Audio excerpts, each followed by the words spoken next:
A rat is only a rat if he informs on somebody that he should be loyal to. You inform on somebody you don't give two shits about in order to advance your own cause. That's just business.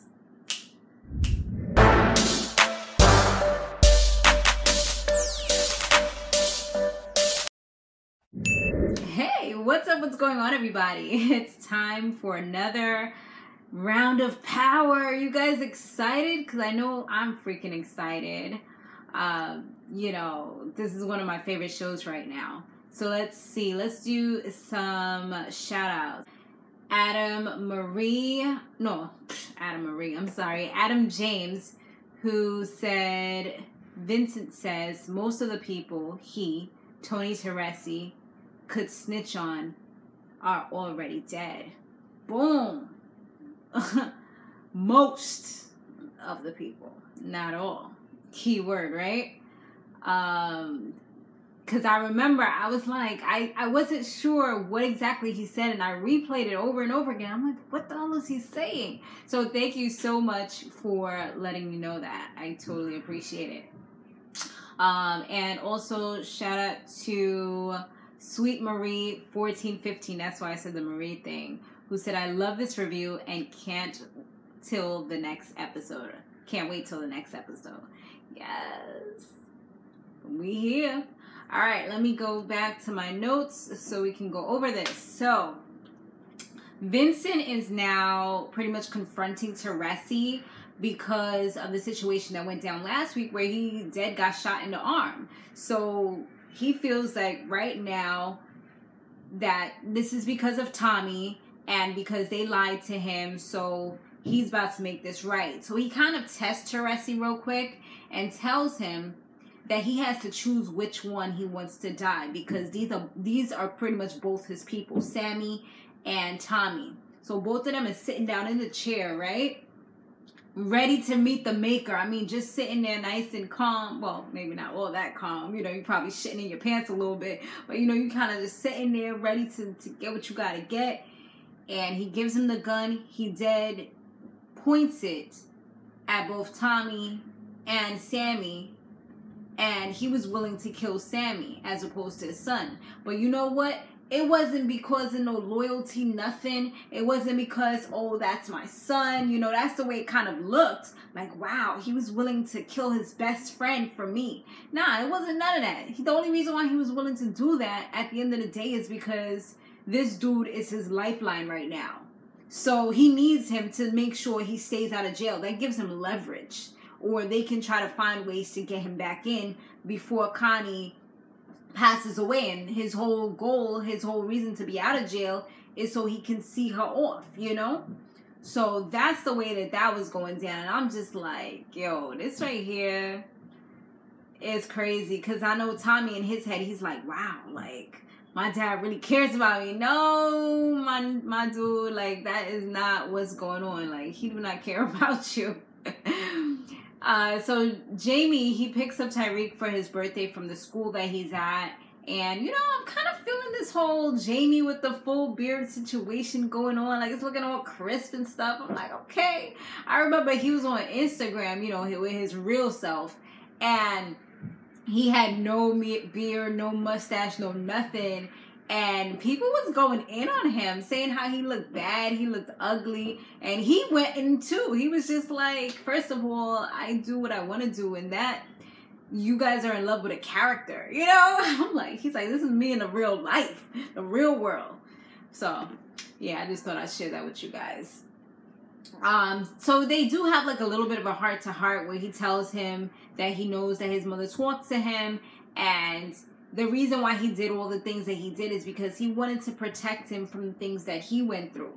I mean, I could totally relate to that, because me having a son and me being somebody who grew up in the hood and, you know, not necessarily a hood girl, but, you know, I had my situations that I had to deal with, and I had to do a lot of things before I should have had to do them. So it's kind of like I shield him. And plus, like, my mom was like, well, I live with an older lady, so it was like everything was different, you know. But for me, I'm younger. I want to make sure that I keep him protected, grounded, and all those things as much as possible to protect him from all the crap that I had to go through growing up. You know, and I feel like I'm doing a pretty good job because he's like so, I mean, it's good and then it's bad. It's good because it's protecting him from knowing a lot of things before his time, but then it's also bad because, you know, at the end of the day, unless we move, we are still kind of in the hood, and he don't really have that hood knowledge, you know? But as much as I can keep him away from it, I definitely will. So I kind of understood what he was saying as a parent, you know? You don't want them to have to go through the struggles and things that you had to go through growing up as a child.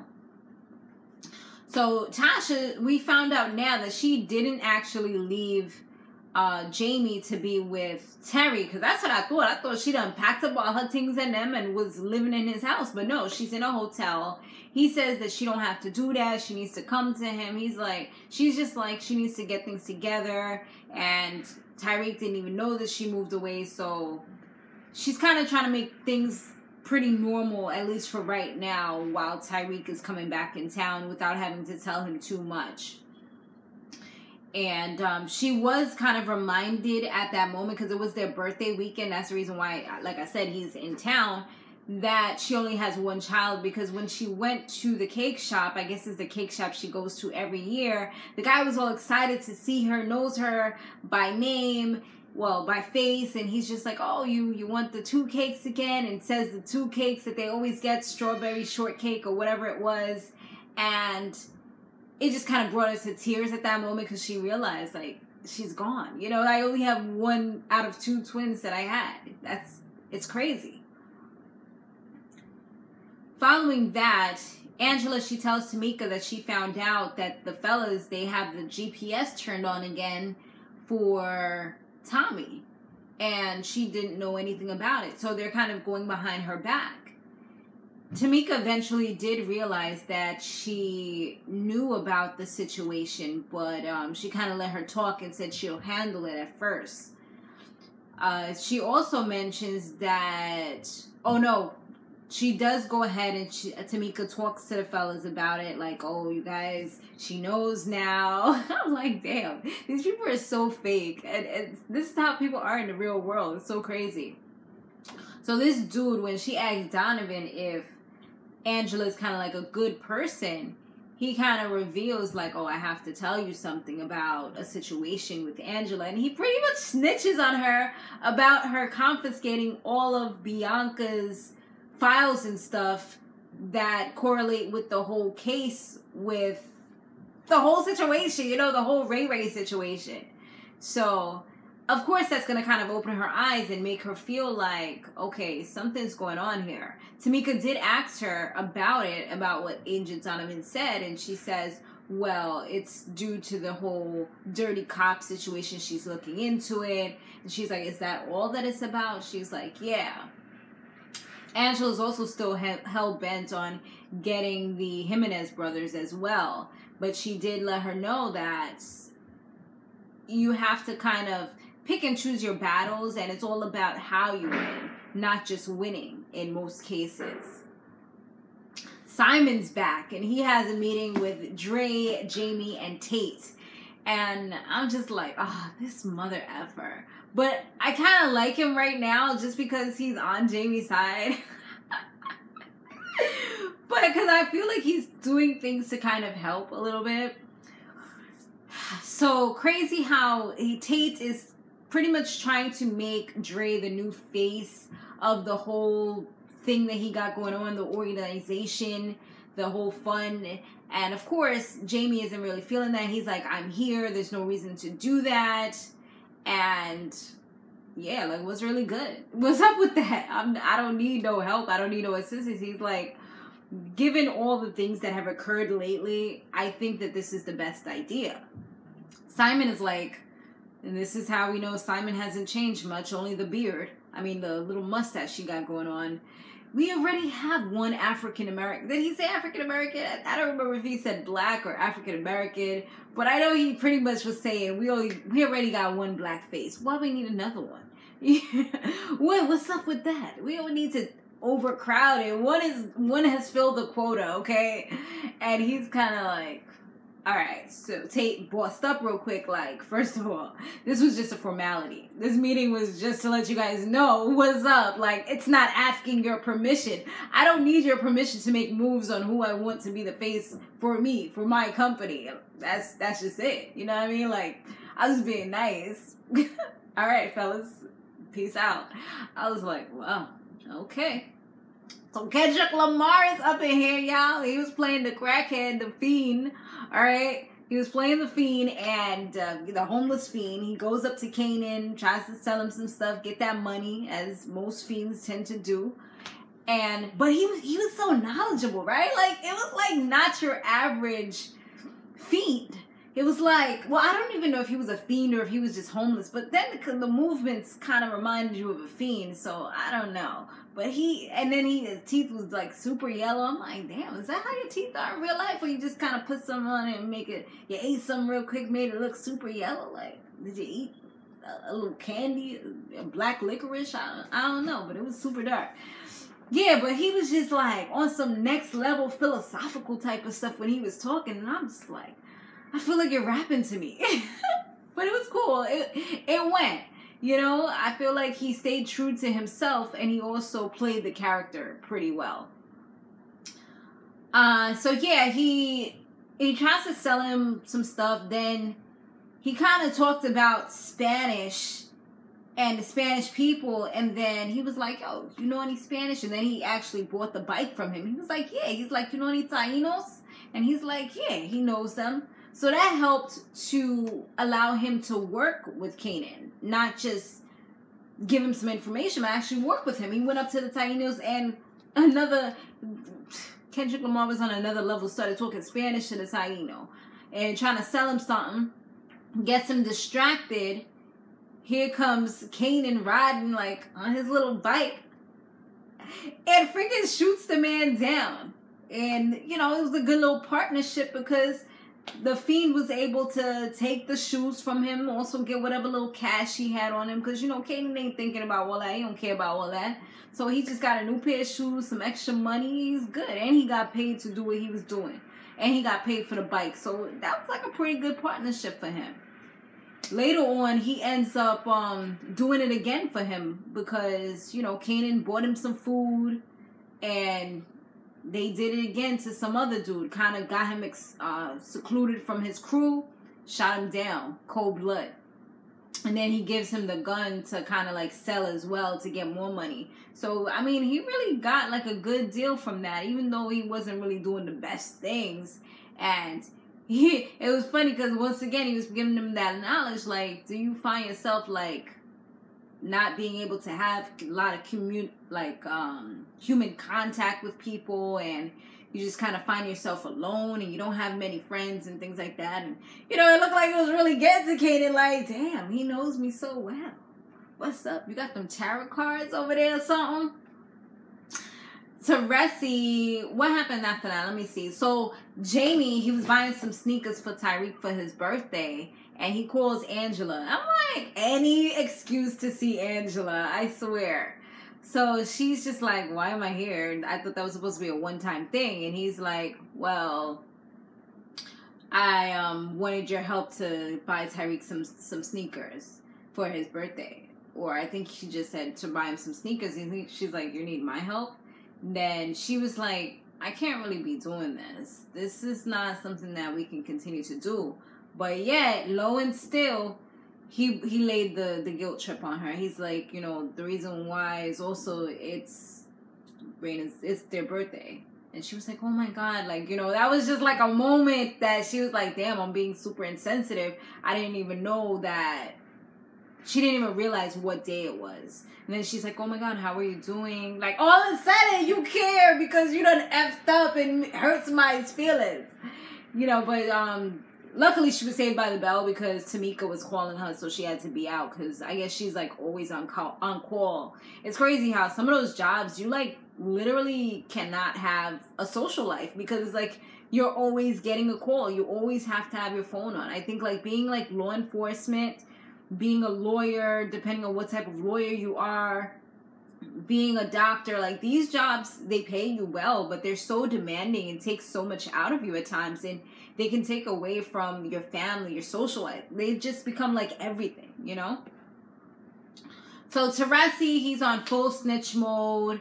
He was meeting with the feds like several times, telling them that at that moment, what did he tell them? I think he told them, he told them about the beef with Dre and Tommy. So I'm just like, yo, like, you really make it sure. But they was like, they need more.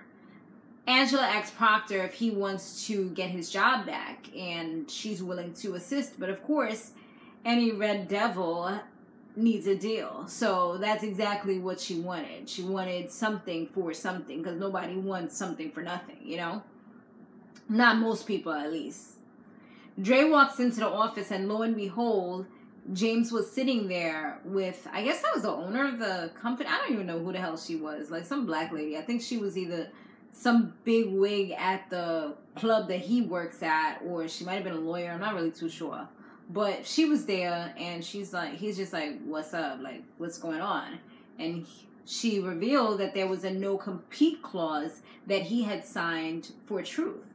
And it's funny, y'all, because some companies try to make me sign a no-compete clause. And I was just like, yeah, I read things, and I would never sign something like that, because unless you're paying me thousands of dollars, like, I'm not going to stop my business so that I can promote your business. And who's to say it's going to be lucrative? You know what I mean? So like, I'm out of here. And so he got caught up in that. It was back in his hood days, so he probably wasn't really reading. He was just excited to be able to get up in Truth, have a job, whatever. He signed this, and now it's like, all right, well, you can't do the event, because he was supposed to be doing an event for Tate. She's like, you can no longer do it because you're not representing this company anymore, so that's off the table. And she was like, the only way you can get around this is if Jaime were to drop it. And James like, I ain't dropping nothing. Like, dude, you done stabbed me in the back and you think I'm gonna help you? Okay. Yeah, that's not what happened. So he was pretty much out of a job from that moment. Tommy meets with Proctor following that, as well as not only Proctor, but also Angela. And he didn't know Angela was coming. It was kind of like almost like an ambush, but this was part of this whole partnership that she wanted from Proctor. What she wants, well, what she tells him is that the DOJ is about to come after him. She shows him the tracker, the GPS tracker, and she lets him know that they're coming after you. So you should cooperate. Of course, what she's trying to do is to get information about the Jimenez and all that. She says that she knows that they're all connected and all tied up. So, I mean, this really was a good chess move for her. And, but he wasn't really, at that moment, he wasn't really catching. He's just like, whatever. He wasn't really like, oh my gosh, I'm so scared. Because you already know how Tommy is. Tommy is going to do what Tommy wants to do. Especially when he sees that it can benefit him in some way, shape, or form as well. So Dre, he still shows up to the event. Despite Jaime thinking he had everything on lock. Like, what he going to do now? No, he has Tate on his side. And Tate is just like, you know what? I heard about everything and how things went down, but there were a lot of prospective employers here for Dre, so it's a good idea. And he's still the face, so it's perfectly fine that he's here. And I'm just like, you know, of course, James is pretty pissed. He talks to Simon about it, and Simon's like, you know, you can pretty much always wiggle your way out of things. So he's like, I know you got this. He was starting to get a little upset, but Simon kind of like calmed him down at the moment. And Simon tells him to be patient, because he's like, at the end of the day, you created him. So it's like he knows all the things that he knows because he saw how ruthless you could be. He saw how you get things done. And he knows how to play the game because you helped him to play it. Boom! You know, put that philosophy on you. So James decides to drown his sorrow since he's at the bar. He's falling into bad habits, starts drinking, taking it back. And then he starts bugging out, and he starts taking offense to everything that people are saying to him. Tate tells him that he's unworthy, and he eventually starts to go off. He literally starts to try to choke this guy out and tells him, "You don't know who I am." And Tate is kind of like, "Yeah, I kind of do. You're showing yourself right now." And Simon was the one who kind of got him back into reality. And he kind of realized, like, oh, snap, like, what am I doing? You know, it kind of, like, sobered him up real quick to the point where he could leave. And Tate's like, you know you done effed up, right? Yeah. No bueno. The family, they had a dinner for Tyriq. Of course, all the close relatives were there. And Lakeisha, the mother, other sister that we hardly ever see. You know, everybody was there. And the only person that really wasn't there was this dude, was James, because he was at the club trying to land or finalize this whole deal that he got going on and secure the spot that he thought that he had, you know, secure the bag. Tasha was texting Terry. Her mother's like, who are you texting? She's like, nobody. You know, like, mothers always want to get into somebody's business, you know? And Tommy's like, is he coming with the cake? Like, what's up? And she's like, well, he's not here, so... you know, I don't know what's going on. I don't know what's gotten over him or anything. So she actually ends up asking Terry to bring the cake. And she also... What else happened? Tasha... Oh, yeah. And at that moment, it's crazy because Kanan was also texting Tyriq. So it's like both of them is here with their phones. Luckily, Tommy was able to kind of lighten the mood a little bit by saying that he had a present for Tyriq downstairs. So he actually took him downstairs and allowed him to drive his car. And he was like, how come your dad never let you drive before? He's like, because I'm not really to age to drive. I think here in New York, you gotta be 17, if I remember correctly. I don't think it's 16. I think it's like 17, 18 that you have to be in order to drive. But I'm pretty sure it's like 17.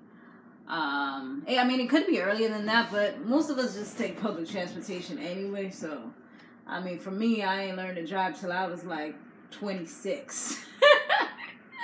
26 or 27, somewhere around that age. So I was kind of late in the game, you know. But when I put my mind to it, I did it all like pretty quickly, back to back. I got the permit. Then about a year later, I let the winter time pass, and then I got the license. So what happened was that this dude, Tommy, he asked him. He was like, it was you that warned Dre about me and your father going to get him, right? And he was like, wait, what? You know, it's like, damn, like, all of a sudden he coming for me. What? It's my birthday. What's up? So he eventually said, yeah, it was him. He was like, but why would you do that? He was like, you knew that he was an enemy. He was like, why would you want to kill him? He's like, you knew that he was our enemy. And he was like, yeah, but he helped me to get my enemy. He's like, wow, you're just like your father. Like, you only do things that benefit yourself. I was like, damn, Tommy, tell him how it really is. You ain't playing. He was like, you know, it really got me into some deep waters with a lot of people. And I almost got shot in a drive-by the other day. And now I could end up dead or in jail because of that situation. Like, he literally took everything from me. And he told him all the things that Dre caused, including him getting in trouble with Raina. Well, the whole Raina situation. And he was like, you know, at the end of the day, he helped him to do what he had to do. I was just like, well, damn. So, you know, it kind of opened his eyes to how Tommy kind of looks at his father. It also opened his eyes up to the fact that he effed up and he could have gotten people killed all because of that. Or because it benefited him at that time. The police, they go to Tasha's house. Of course, Bianca's with that policeman. And they want to confiscate her gun. They want her to surrender it so they can check the ballistics of it. And at that moment, Terry was there because he had brought the cake over I guess she had ordered the cake and he just went to pick it up and bring it over to her. And he's just like, why is it that you would want something like this? There's no reason. Like, this is a victim's mom. Why would you need to ask her to surrender her gun? It doesn't make any sense. So he's like, wait, who are you again? That's what the cop would say. Like, why are you asking all these questions? Like, let us do what we gotta do. Because, of course, you know, people will try to do anything to you, especially if they feel like you don't know the law. They're gonna try to sit on your head and just kind of play with you. You know what I mean? And see what they can get from you without you having a lawyer. So, luckily, he was there to kind of help. I mean, he didn't do much. But she just kind of said that it was reported stolen anyway. And they checked it. Her case was like, you know, everything made sense. But it kind of made him look at her a little different. Because he's like, he's seen her gun. He's seen her put it away. So how is it that she reported it stolen? Like when did it get stolen? You know? So they end up having like a little bit of a discussion after the cop leaves. And he asks her like, why are you still, when did you do this? When did you report it? And she's like, it was me, I did this. He's like, why are you trying to protect Jaime? Why are you still trying to protect him? And she's just like, I'm not trying to protect anybody. It was me who did this. You just don't want to hear what I have to say. At that time, Tyriq was actually walking and kind of heard her talking to him. And, you know, I feel like he realized right there the lengths that his mom would go to kind of protect him because he's her son. The crazy thing about it was that when they went to open up the cake after everything was said and done, the cake ended up saying Reina's name on it. So that was like a blow to her face right there. It just kind of brought back the fact that Reina's not there to celebrate. And I think the mother was the one who said, you ordered the wrong cake. She's like, I know, like I effed up. It's like you're rubbing it even more. I realized that I did something wrong. And for you to kind of put it out there is just like, well, damn, just slap me in the face while my face is red, you know? While my face is already sore.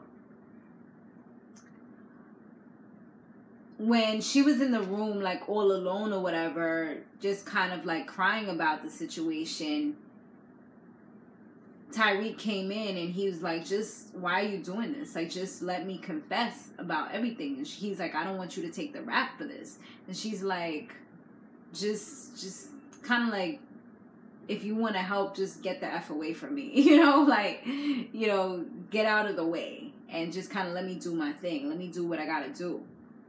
And he ends up asking her if she wished that it was actually him that died instead of Reina. And the effed up thing about it is that she couldn't really answer the question. I guess she didn't want to lie.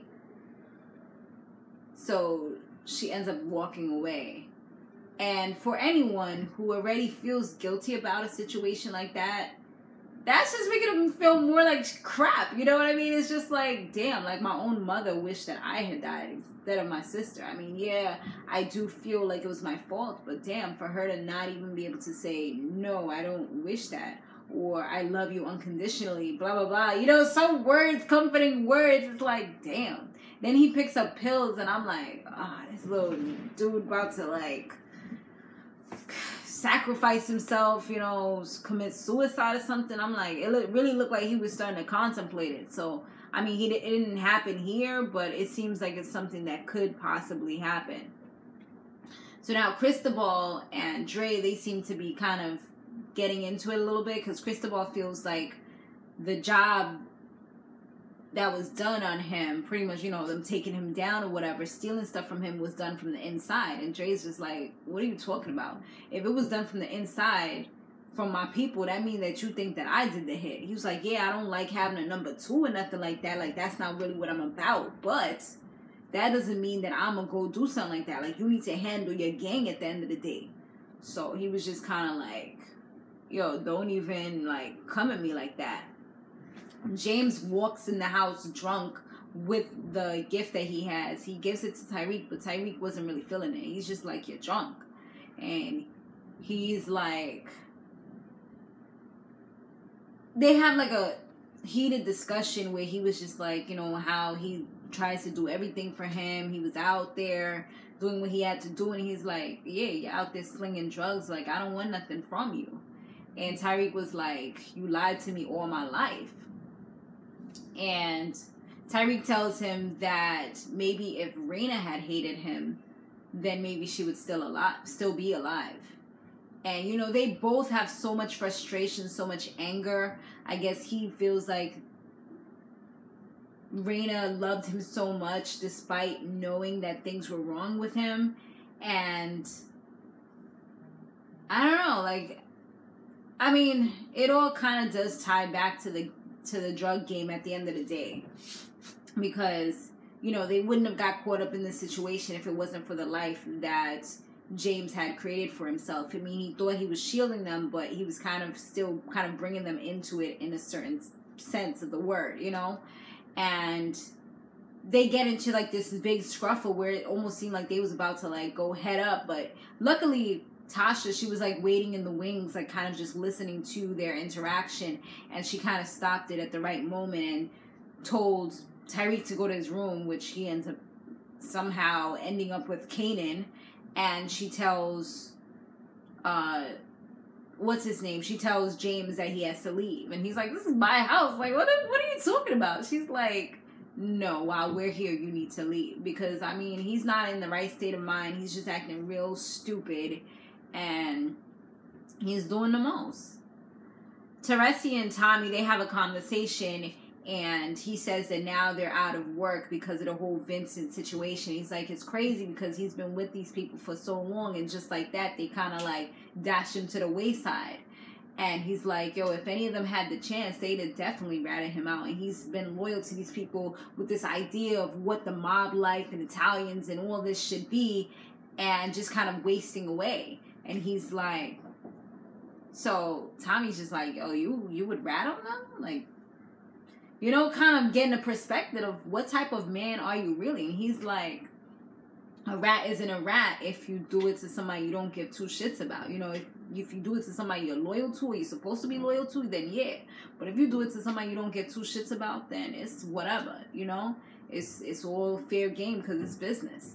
So that, I think that kind of opened up Tommy's ears a little bit because he's pretty much telling you the kind of person that he is. So you gotta watch him.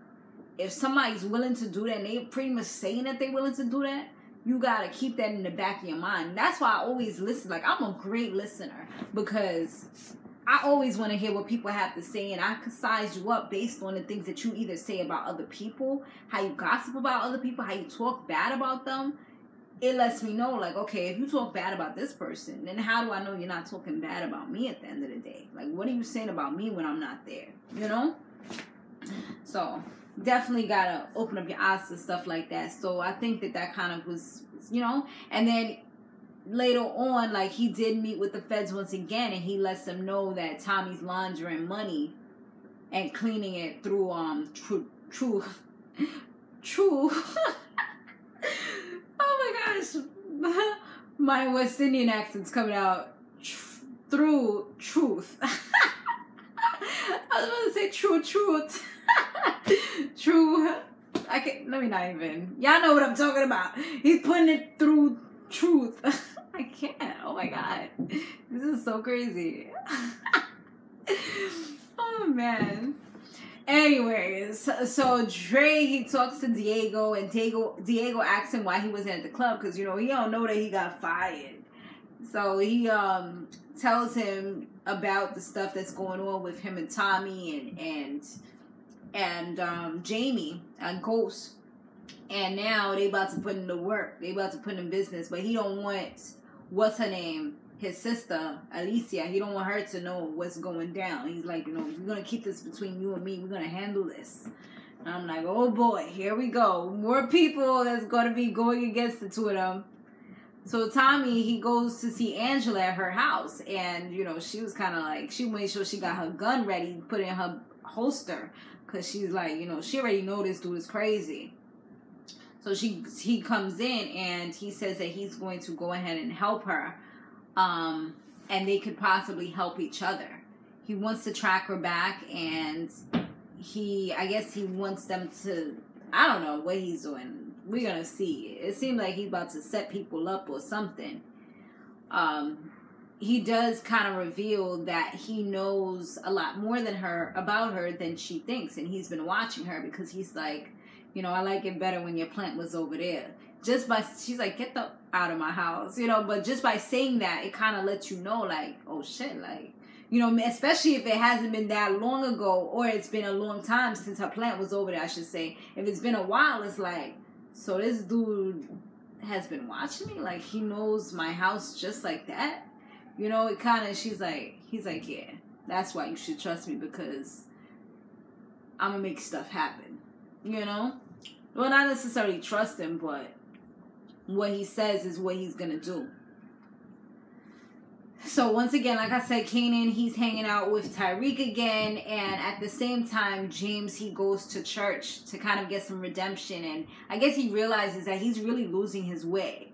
And this pastor had actually came up to him when he was having the incident at the club and told him that he would help him, or he could always reach out to him. So that's what he felt like he needed to do. So he talks to him, and, you know, they have a really good discussion where I feel like he needs to talk to somebody. Sometimes you need somebody to talk to, and he's been lacking that. He doesn't like to put his feelings out there. He doesn't like to really talk to anyone. I'm like, are you a Leo or something? Because I know that's how them Leos be. You know, they just kind of bottle up everything and don't want to tell anybody about anything or whatever. You know, and try to handle the situations themselves, but sometimes things can get out of hand. So when he talks to the pastor, he says that he blames his son. He also blames his mother for not seeing where things were going wrong. But he kind of, I feel like he doesn't blame himself for anything, even though he's one of the main problems and how a lot of these things went down. The pastor asks, what would Raina want for him? He tells him, you know, that she would want him to be different. And he said that he needs to, or he wants to be a better man. And he's like, how is it that you can be a better man? So, of course, being a better man means that he got to go with a better woman who's doing right, who's has a steady job, who's living by the law, who's trying to do everything in her power, and the woman that he screwed over to keep her alive, you know? So, yeah. He goes and knocking on Angela's door. She opens up. You know, she opens up reluctantly, but she opens up. And he comes inside. So I'm like, oh, it's about to go down. We probably gonna open up the next one with it going down. I missed the little sex scenes. Like, we haven't had, I mean, we've had, what, 2 sex scenes so far? 2.5, you know, Dre and that chick. But it wasn't like the passionate, like, get you in there, you know, type of sex scenes that we're used to seeing. So let's get it on. I want to see some more nitty-gritty porn action, okay? Thanks for watching, guys. I will see you guys in the next one. Don't forget to comment down below. Stay fabulous, live free, and soar limitless.